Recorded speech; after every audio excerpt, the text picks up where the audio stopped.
parusa pag winawasak yung kalikasan. Sino? Yung mahihirap.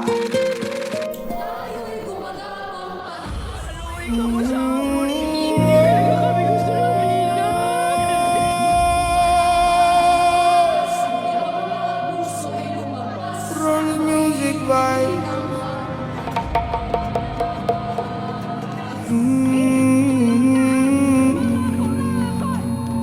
Makinig kayo para sa mga nagsasabing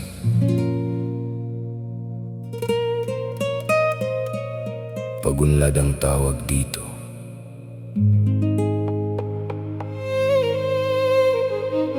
Pero tanungin niyo muna,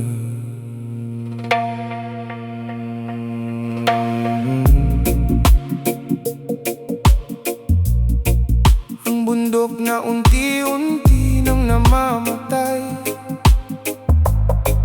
Tanungin niyo ang ilog na dati malinaw, ngayon ay putik na ang dumadaloy.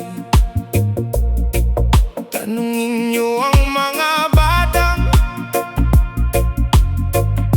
lumalaki na may takot na balang araw wala na silang matatawag na tahanan. Sibuyan Island, hindi to mina, hindi to negosyo, ito ay buhay. Ito ay tahanan, kaya pakinggan ninyo ang awit na ito. Baka ito na ang huling sigaw ng kalikasan. Akala nyo ba'y bundok lang ang unti-unting namamatay? Kasabay nitong nalulunod ang pangarap ng mamamayan. Bawat hampas ng makina parang sugat sa kalikasan.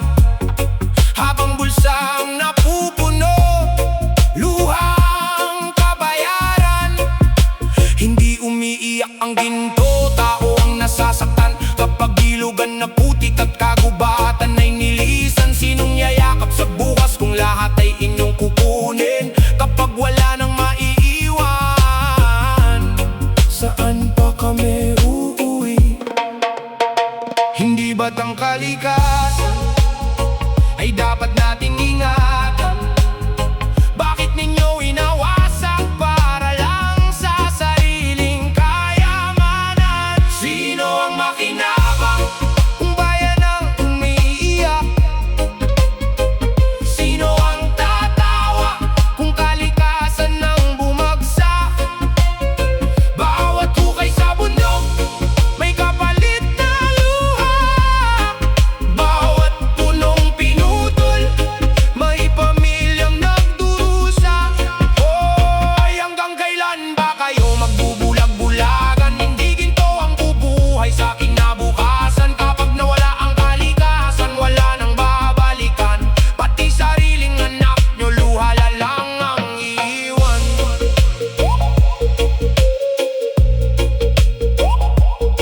Sibuyan Island, paraisong ipinagkatiwala. Bakit unti-unti ninyo itong sinisira? Hindi ba sapat ang yaman ng lunti ang kagubatan? Bakit kailangang hukayin hanggang mawala ang tahanan?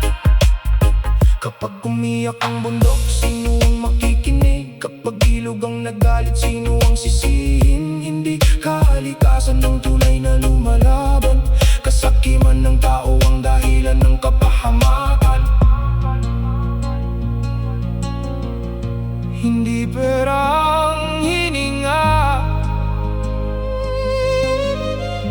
hindi ginto ang pagkain. Kapag wala ng tagubatan, ano pang iiwan natin? Hindi mabibigyan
pala nakakain ng ginto.